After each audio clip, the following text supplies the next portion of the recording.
지금으로부터 딱 10년 전입니다. 제가 이제 북인도에 단기 선교를 한번 다녀왔던 적이 있어요. 북인도 선교하면 기억에 남는 것은 첫 번째로는 더위입니다. 새벽 1시에 공항에 내렸는데 32도였어요. 그래서 뭐 이렇게 더운가 이렇게 했는데 낮이 되면 45도까지 올라갑니다.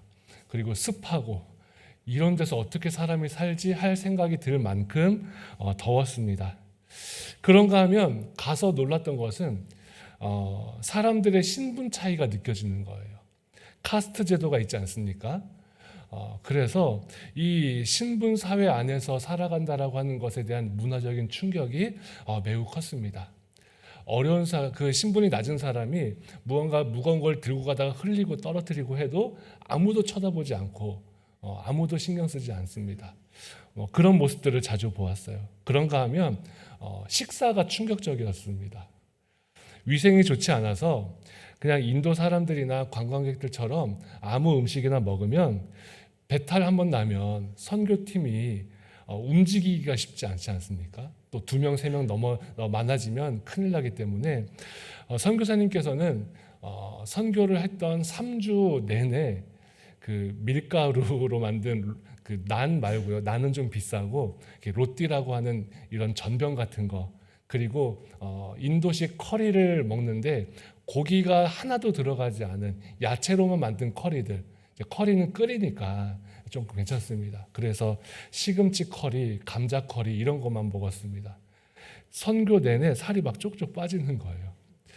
그런가 하면 가장 크게 조심하고 또 기억에 남는 건 보안, 안전 문제였습니다. 북인도는 세계적인 기독교 박해 지역입니다.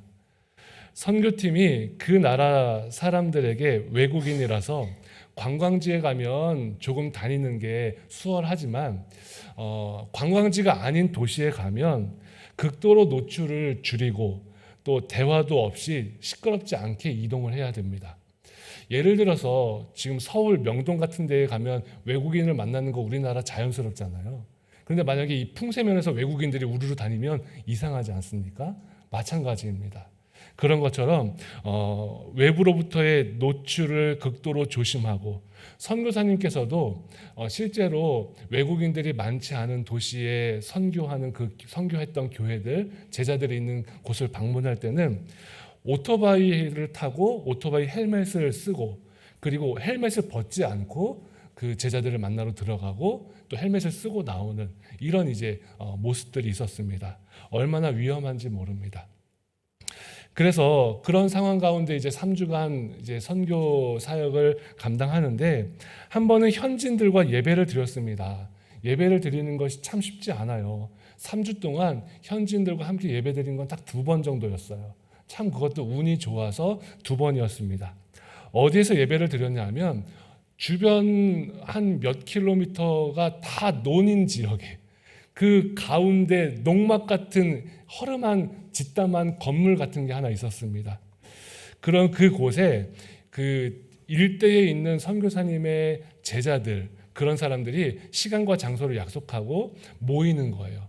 제가 사진을 하나 이제 그 옛날 10년 전인데 사진이 있어서 한번 보여드리겠습니다. 이거 넘겨도 되나요? 네. 요건가? 예, 됐네요. 요게 그 건물 안에서 이제 찍은 사진인데, 이거 넘어가 버렸습니다. 자, 요거는, 네. 요 사진을 보시면, 이런 이제 약간 벽돌 건물인데 짓다 말았어요. 사실 문도 없고 창문도 없고 막 그렇습니다. 그런데 이제 그 선교사님의 제자들이 그 동네에서 같이 예배드리는 어린아이들, 또 청년들 이렇게 모아서 오는 거예요. 오는데 한 1시간, 2시간은 가까운 거리입니다. 그렇게 멀리서 인솔해서 막 트럭 뒤에 태우고 막 이렇게 자전거 뒤에 태우고 이렇게 옵니다. 그렇게 와서 같이 예배를 드렸습니다.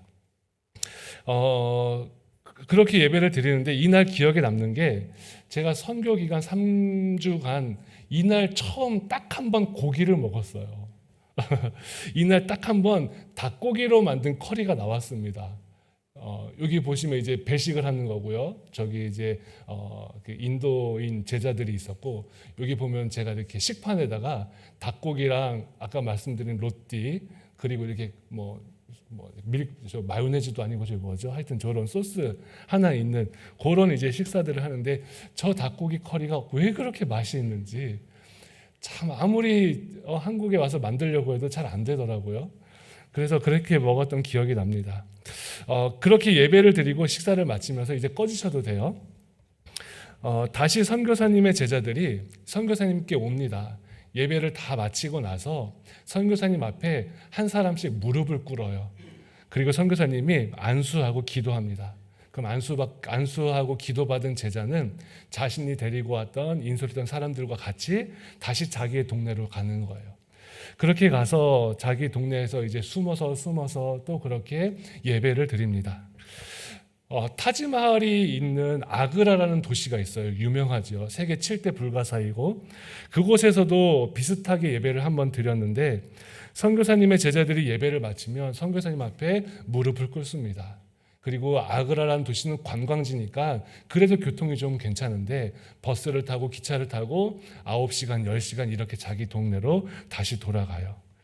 그렇게 그런 선교의 모습을 경험하면서 선교의 현장이 정말 귀하고 너무너무 가슴 아프다, 이런 생각들을 했습니다. 그 기간 동안 선교사님과 같은 숙소를 썼어요. 이런저런 많은 이야기들을 나누었습니다. 말씀드린 것처럼 짧게는 2-3시간, 길게는 10시간 이렇게 떨어져 있는 제자들이 있고, 그 제자들과 예배를 드리는 것, 교회를 세워가는 것 할 수 없기 때문에 신약 성경에 나온 것처럼 가정교회의 형태로 선교하고 예배를 드린다라고 했습니다. 다행히 인도가 영국의 식민지였기 때문에 예수님을 아는 인도 사람들이 꽤 많이 있답니다. 하지만 그 바울이 가정에서 복음을 전한 것처럼 길거리에서 가정에서 만나는 사람과 대화하면서 예수님을 알고 예수님을 믿는 사람들이 중간중간 있어요. 그래서 복음을 전할 수 있는데, 그 나라가 힌두교이기 때문에 신을 믿는 것에 대해서는 매우 쉽습니다. 예수님도 힌두교에 있는 신 중에 하나 아니야? 이렇게 하면서 신을 믿는 거예요.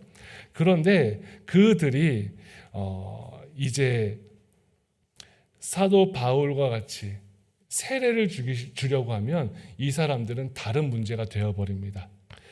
이 사람들이 세례를 받는다라는 건 그리스도인이 되겠다라고는 결단을 하는 거거든요. 결단을 한다라는 의미는 자신의 모든 삶을 포기하겠다라는 그런 의미입니다.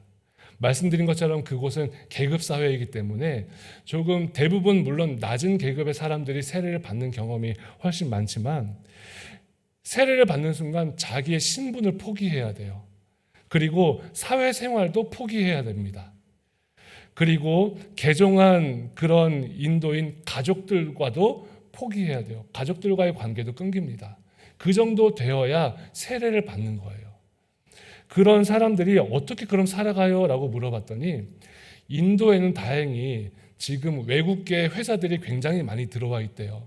그래서 이 개종한 인도인들, 개종한 인도 그리스도인들은 외국계 회사에 들어가는 것이 가장 좋은 삶의 모습이 된다. 이렇게 이제 삶의 돌파구다라고 얘기를 하십니다. 그러면서 선교사님께서 여러 가지 숙소에서 이런저런 말씀들을 나눴는데, 저는 지금도 잊지 못할 이야기가 하나 있습니다. 선교사님께서 저에게 그런 말씀을 하셨어요. 목사님, 이제 후배 목사지 않습니까? 한 20년 후배 목사인데, 목사님, 우리가 가난하려고만 마음 먹으면 못 이룰 하나님의 일이 없습니다. 이렇게 말씀하시는 거예요. 우리가 가난하려고 마음 먹으면 못 이룰 하나님의 일이 없습니다. 10년이 지났는데도 그 말씀을 들었던 그 숙소와 그 음성이 지금도 생생하게 기억이 납니다. 척박한 선교의 불모지에서 믿음의 사람들을 일으키고 또 눈에 보이지 않는 그러한 교회들을 세워가면서 그 선교사님께서 하셨던 그 고백처럼, 하나님, 저는 하나님 앞에 가난하려고 마음먹을 수 있을까요?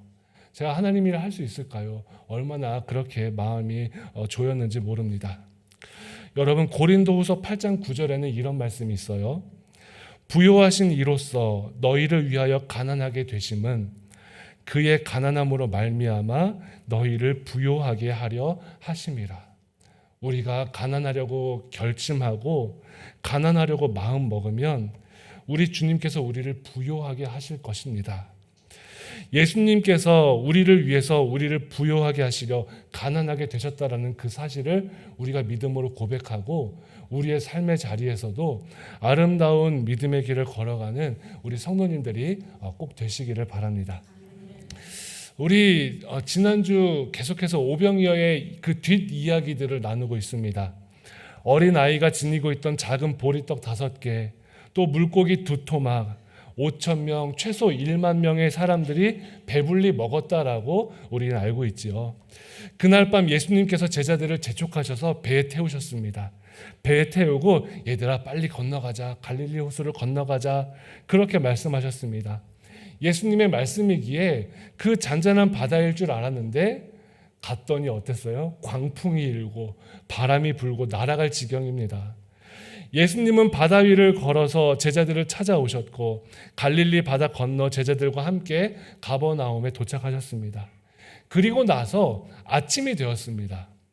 아침이 되었는데 전날 오병이어의 기적을 직접 경험했던 이들이 예수님을 찾아서 가버나움까지 온 것이에요.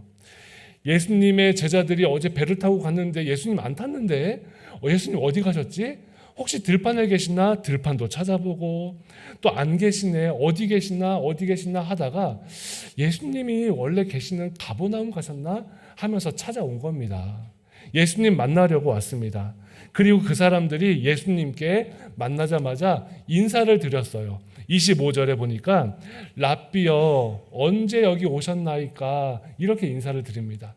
이게 마치 그런 이야기예요. 여러분, 예수님을 만나기 위해서 사방을 돌아다니던 이 사람들이 예수님 만나고 참 기뻐했는데 이런 이야기입니다. 선생님, 아이고 선생님 얼마나 부지런하시면 벌써 여기 와 계셨어요.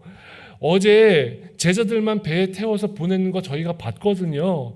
그래서 선생님, 우리 예수님께서 우리 그 들판 어디에 계실 줄 알았지. 밤에 어떻게 잠 주무실까? 식사는 나중에 또 아침을 어떻게 하실까? 걱정해가지고 저희가 열심히 예수님 찾았는데 못 찾아가지고 저희가 가버나움까지 온 거 아닙니까? 예수님 정말 어제 기적 베푸신 거 보고서 제가 얼마나 감동했는지 아세요? 너무너무 신기하고 너무 감사했어요. 이런 이야기들입니다. 예수님을 만나고 기뻐하는 그 사람들을 또 예수님께서 그 사람들에게 그런데 이런 말씀을 하세요. 26절에 내가 진실로 내게 이르노니 너희가 나를 찾는 것은 표적을 본 까닭이 아니요 떡을 먹고 배부른 까닭이야. 예수님께서 그들이 왜 주님을 찾는지, 예수님께서 그들이 왜 예수님을 만나서 그렇게 기뻐하는지 예수님은 중심을 꿰뚫어 보고 계셨습니다. 저 사람들이 나를 찾는 게 나를 정말 사랑하고 만나서 찾는 게 아니라 표적을 본 까닭이 아니라 떡을 먹고 배불러서 찾아왔구나. 무언가 다른 목적이 있구나라는 것입니다. 그들이 예수님을 찾아 헤맨 것은 오병이어의 표적을 통해서 어제처럼 다시 그들의 배가 불렀으면 좋겠다라는 희망 때문이고, 그들이 예수님께 얻기 원하는 것은 예수님이 원하시는 영원한 진리가 아니라 오병이어의 기적인 그 물질적인 풍요로움, 그것을 원했던 것입니다. 예수님께서 그 중심을 꿰뚫어 보시면서 이어서 말씀하시지요.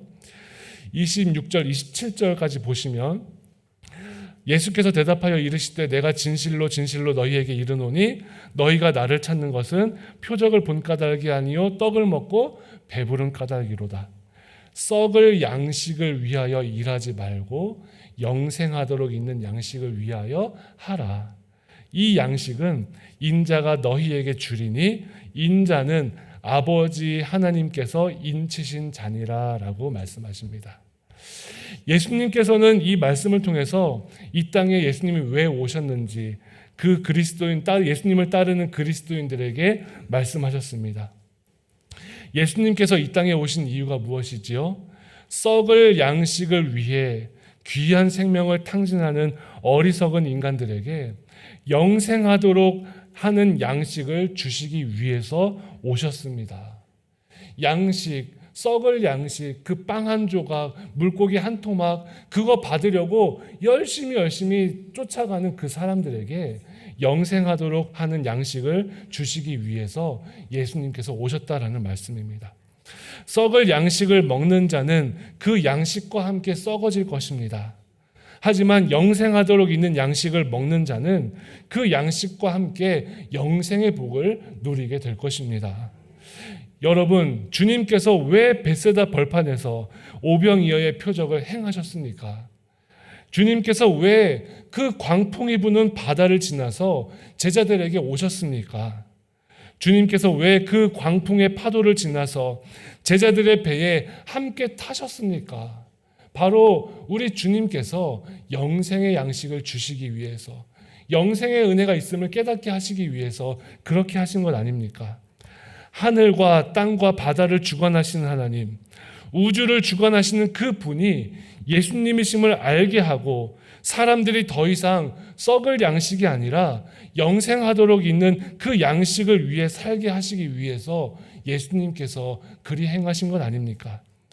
그런 예수님의 마음을 모른 채 이 무리들은 오병이어의 기적에 취해서 여전히 썩을 양식, 여전히 그 물고기 또는 보리떡 한 조각을 위해서 예수님을 찾아왔습니다. 여러분, 이 어리석은 무리들이 혹시 우리의 모습은 아닌지요? 우리의 모습은 아닙니까? 예수님을 알고 예수님의 은혜를 많이 받지만 여전히 예수님을 양식 하나 받기 위해서 따라다니는 그러한 모습이 우리의 모습 아닙니까? 우리는 오늘 본문의 말씀을 통해서 하나님의 뜻을 깨달아야 합니다.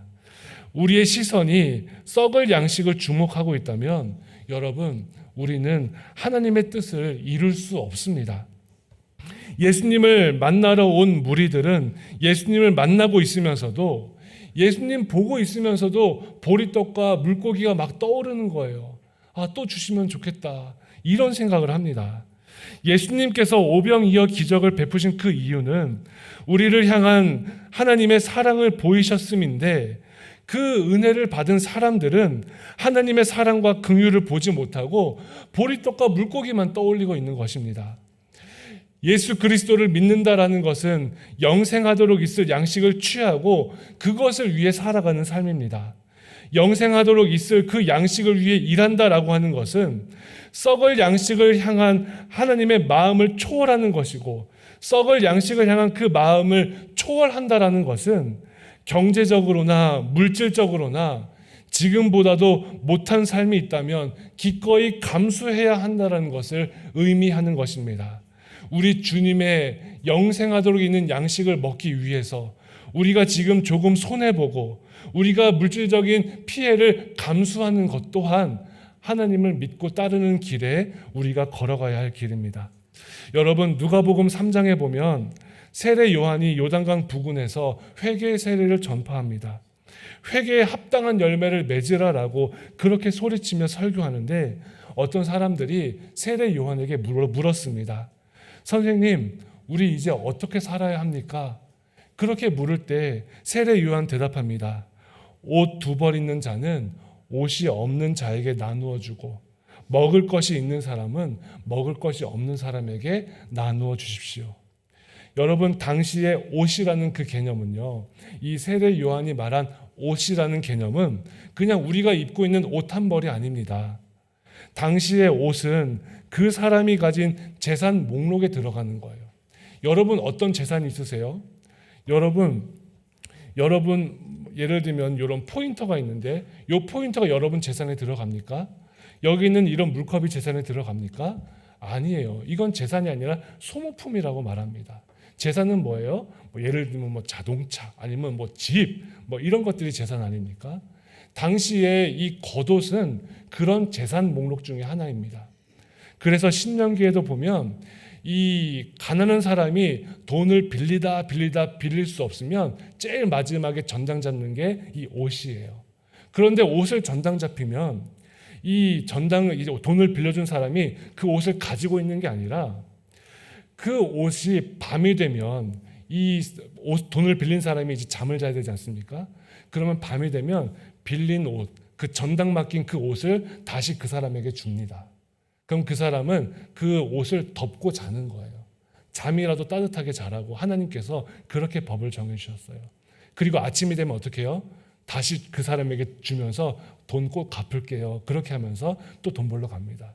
그러니까 이 옷이라는 것이 굉장히 중요한 재산이에요. 그런데 두 벌 옷 있는 자가 옷 없는 자를 보면 어떻게 하라고요? 한 벌을 주라고요. 자신의 재산 절반을 주라라는 의미입니다. 무슨 뜻입니까? 지금보다 경제적으로 어려울 수 있고 손해보는 것을 감수하며 사십시오라고 하는 뜻입니다. 또 어떤 사람이 요한에게 또 묻습니다. 선생님, 세례인 저도 세례받을 수 있습니까? 그랬더니 이 세례 요한이 세례들에게 부과된 것 외에는 거두지 마십시오라고 말하는 거예요. 믿음의 길을 걸어갈 때 너의 사리사욕을 채우려고 많은 수입을 갖지 말아라라고 말하는 것입니다. 그리고 어떤 군인들은 요한에게 묻습니다. 선생님, 우리는 그럼 어떻게 하면 되겠습니까? 그러자 요한이 군인들에게 사람들로부터 강탈하지 말고 거짓으로 고발하지 말고 받은 급료를 족한 줄 아십시오라고 그렇게 말씀합니다. 남의 것을 강탈하거나 거짓 고발하지 말고 주어진 급여에 만족하면서 살아가라라고 하는 뜻. 그러니까 지금보다 더 많은 폭리를 취하지 말고 지금보다 더 가난하게 살 준비를 하십시오라고 하는 뜻입니다. 사랑하는 성도 여러분, 우리 모두 가슴 위에 손을 얹고 생각해 봅시다. 우리가 썩을 양식을 위해서 살아가려고 했던 적은 없습니까? 우리가 이제부터 그리스도 안에서 참으로 거룩하고 빛과 소금된 삶을 살기를 원한다면 지금보다 못한 삶을 감수하지 않고 나의 손해와 나의 그 희생을 감수하지 않고 어떻게 그 주님을 따라 살아가는 일이 가능하겠습니까? 사랑하는 여러분, 잊지 마십시오. 그리스도인의 삶에서 물질적으로 정직하지 않은 삶을 살아가는 것을 하나님은 싫어하십니다. 정직하지 않은 수익을 내가 원하고 있다면 그것은 썩을 양식과 썩을 육체를 섬기려 하는 삶을 살아간다라는 의미입니다. 오늘 함께 예배하는 우리 성도님들 가운데 일터에서 이 은혜와 이 믿음을, 이 말씀을 깨닫고 자신의 어느 정도의 수익을 포기하면서 잘못된 관행을 버리신 분들이 있을 줄 믿습니다. 또한 예상하지 못한 수입, 또 예상하지 못한 물질, 또는 11조 감사의 예물과 아무 상관없는 거야 이렇게 생각하면서 예상하지 못한 수입은 11조에서 빼고 또 예상하지 못해서 얻은 물질도 감사헌금에서 빼고 이렇게 내가 선택적으로 신앙생활하는 그러한 모습이 우리 가운데 있는지 또 그러한 모습도 돌아보셔야 할 것입니다. 그런 여러 가지 경험이 있는 분들 생각해 보십시오. 만약에 내가 예상하지 못한 수입과 물질이 생길 때 하나님 처음 마음 주세요. 아 맞아, 헌금 11조 해야 되는 거 아니야? 하나님께 감사해야 되는 거 아니야? 처음 주시는 마음은 하나님이 주시는 마음이랍니다. 그리고 두 번째 떠오르는 마음은 내 마음이래요. 어떻게 할까? 조금 더 고민이 되고 세 번째 주는 마음은 사탄의 마음이랍니다. 하나님께서는 썩지 않을 영원한 양식을 구하며 가난하기를 두려워하지 않는 성도들을 통해서 진정한 하나님 나라의 청지기로 부르시고 하나님의 나라를 이루어 가실 것입니다. 사랑하는 성도 여러분, 썩을 양식의 마음을 두지 말고 썩지 않은 영원한 양식의 마음을 두는 우리 성도님들 되십시오. 썩을 양식의 마음을 두어서 가난하기를 두려워하는 것이 아니라 가난하기를 두려워하지 않고 우리 주님을 위해서 한평생 멋지게 살아가는 우리 성도님들 꼭 되시기를 바랍니다. 기도하겠습니다. 거룩하신 하나님, 하나님의 은혜와 하나님의 사랑으로 우리가 썩을 양식이 아니라 썩지 않을 양식을 따라 살아가는 우리 성도님들 다 될 수 있도록 역사하여 주옵소서. 우리 하나님께서 여기 교회 모든 성도님들에게 기름 부어주시고 하나님 아버지, 하나님을 위해서 믿음의 길에서 가난하려고 마음 먹어 하나님의 사명을 능히 감당하는 우리 모든 여기교회 성도들 다 될 수 있도록 역사하여 주시기를 예수님의 이름으로 기도드리옵나이다. 아멘. 우리 다 같이 자리에서 일어나서 함께 찬양하며 믿음의 결단을 하겠습니다.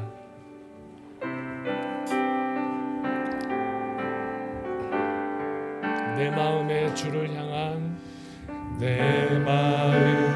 주를 향한 사랑이 나의 말엔 주가 주신 진리로 나의 눈에 주의 눈물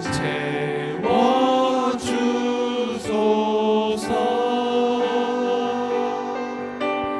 내 입술에 찬양의 향기가 내 입술에 찬양의 향기가 두 손에는 주를 닮은 섬김이 나의 삶에 주의 흔적 남게 하소서.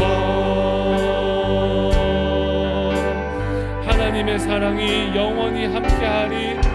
하나님의 사랑이 영원히 함께하리. 십자가의 길을 걷는 자에게 순교자의 삶을 사는 이에게 조롱하는 소리와 조롱하는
기도합시다.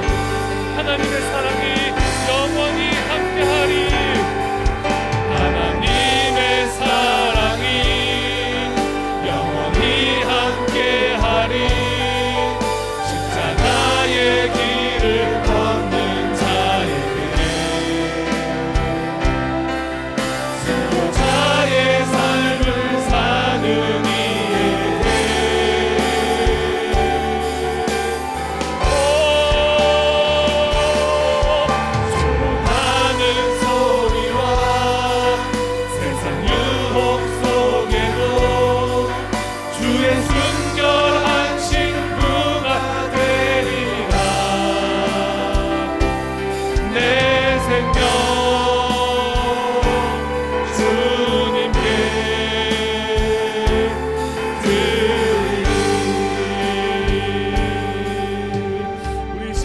기도하겠습니다. 하나님, 우리가 믿음 생활하는 것이 내가 복받고 나의 만족을 위함은 아니었는지, 하나님을 믿는다라고 하면서도 그저 내 삶의 평안만을 위하며 살지는 않았는지요. 지금까지 내 삶에 썩을 양식을 위하여 살아온 삶이었다면 하나님, 우리의 삶을 용서하여 주시고 하나님 아버지 앞에 정결한 주의 종으로 다시 한번 태어날 수 있도록 은혜 베풀어 달라고 회개하면서 함께 기도합시다. 또한 우리 영생의 양식을 위하여 우리의 앞으로 미래와 앞날과 가난함을 걱정하지 아니하고 오히려 하나님이 기뻐하시는 그 믿음의 길, 가난의 길, 포기의 길, 희생의 길을 걷는 성도가 되게 해달라고 기도합시다. 하나님, 용기가 부족합니다. 우리에게 용기를 더하여 주시고 정직한 성도로 살아갈 수 있도록 부유함을 포기해야 한다면 마땅히 그 길을 걷게 해달라고 우리 주님, 우리에게 힘 주시고 믿음 더하여 달라고 다 같이 주여 한번 부르시고 통성으로 기도합시다. 주여!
돌보신 하나님, 하나님의 돌보심이 없이는 지금의 내가 없음에도, 하나님의 인도하심이 없이는 지금의 내가 없음에도 나의 생각과 나의 의를 따라 살았던 불충함을 용서하여 주옵소서.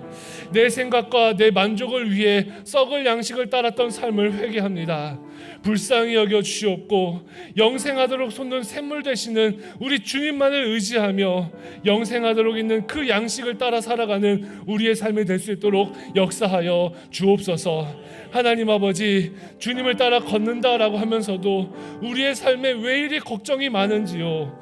하나님의 뜻을 이루기 위해 때로 포기하고 때로 가난하고 때로 희생한다 하더라도 그 길을 기쁨으로 여기며 꽃길이 아닌 가시밭길이라 할지라도 우리 주님과 동행함으로 감사함이 넘치는 영생에 이르는 길이 될 수 있도록 역사하여 주시옵소서. 영생에 이르는 길을 선택하고 영생하도록 주시는 양식을 선택할 때에 우리가 가난하고 또한 우리가 포기해야 할 때가 많이 있습니다. 하지만 위로부터 주는 지혜를 의지하며 아름다운 선택을 하고 하나님 후회하지 아니하고 뒤돌아보지 아니하고 하나님의 품을 향하여서 전심으로 달려가는 우리의 삶이 될 수 있게 주여 도와주옵시고 이 땅에서 성도로 살아가는 삶이 복되게 하여 주셔서 하나님 간절히 구하기는 여기 교회 모든 성도들 믿음의 자긍심을 잃지 않도록 믿음 앞에 당당하고 하나님 앞에 살아가는데 이 땅에서 주님의 제자로 살아가는데 하나님 부끄러움이 없는 아름다운 성도의 삶을 살아가는 우리 성도들 다 될 수 있도록 역사하여 주옵소서. 우리가 겪는 환난이 영원한 생명을 이루게 하심을 깨닫게 하심에 감사를 드립니다. 주님이 가신 십자가의 길을 걷는 믿음으로 우리의 삶이 하나님 아버지 앞에 아름답게 칭찬받으며 희생하고 비추는 복된 삶을 살아가는 우리의 삶이 다 될 수 있도록 주여 도와 주옵소서. 영생하도록 있는 그 양식 하나님 가난하기로 마음 먹을 때에 끝까지 우리를 부요하게 하시는 우리 주님이 계심을 다시 한번 기억하면서 하나님 아버지 앞에 아름다운 칭찬받는 거룩하고 당당한 믿음의 삶을 모두가 다 살아가는 복을 누리도록 주여 역사하여 주옵소서. 함께 하시고 돌보신 아버지의 은혜에 감사를 드립니다. 썩을 양식을 쳐다보지 아니하고 썩을 양식을 위해서 내 삶을 소비하지 아니하고 영생하도록 있는 그 양식, 우리 주님이 기뻐하시는 그 선택을 해 나갈 수 있는 우리들 모두가 될 수 있도록 역사하여 주시기를 예수님의 이름으로 기도드리옵나이다. 아멘.